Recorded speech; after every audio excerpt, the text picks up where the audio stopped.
Alors on va d'abord rappeler quelques points essentiels de la biographie de ce général, le général Haftar. Il a d'abord été général de Kadhafi, puis il est passé du côté de l'opposition. Il s'est ensuite autoproclamé chef d'état-major de l'armée libyenne en 2014 et confirmé à ce poste par le gouvernement de Tobrouk, qui était lui également reconnu par la communauté internationale. À ce moment-là, il était encore perçu par l'Occident comme l'homme de la situation. Manifestement, ce n'est plus du tout le cas.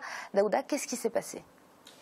Qu'est-ce qui s'est passé? Effectivement, c'est une question assez complexe, étant donné que ce qui s'est passé, c'est qu'il y a une chose qui est constante, de mon point de vue. La chose qui est constante, c'est que le général dont il est question ici a toujours lutté pour, en tout cas pour cette région de l'Est, on va dire.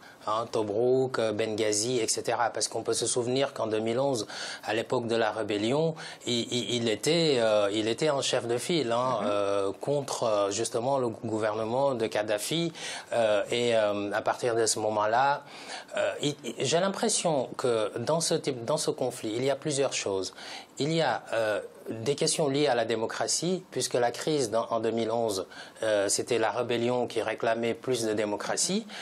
Il y a également l'islamisme aujourd'hui, le terrorisme. Il y a également, en fond de tout ça, j'ai l'impression, une question de partage des ressources de l'État, c'est-à-dire le pétrole, tel qu'on peut le voir dans d'autres pays comme le Nigeria, etc. Donc, le mix de ces trois éléments rend cette situation très difficile parce qu'il y a eu alliance entre le général Haftar et ceux qui gardaient les zones pétrolières à un moment donné.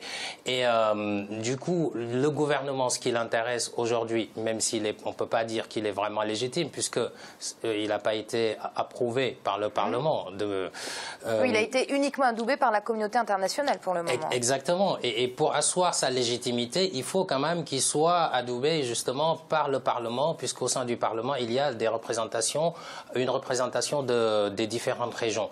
Et c'est ça qui pose problème.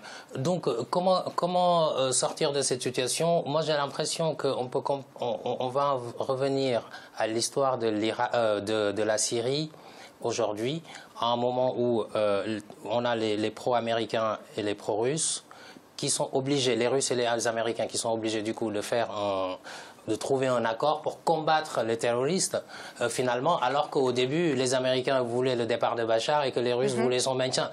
Donc, à partir de ce moment-là, je pense que ce général va jouer un rôle capital dans ce qui va être la solution. Et pour moi, je maintiens toujours la position que j'ai toujours prise, c'est-à-dire combattre les terroristes, d'abord, et ensuite trouver une solution politique à la crise libyenne, mais sans armée. On ne peut pas trouver une solution finalement, et le général Haftar garde quand même la clé pour une armée libyenne. Oui.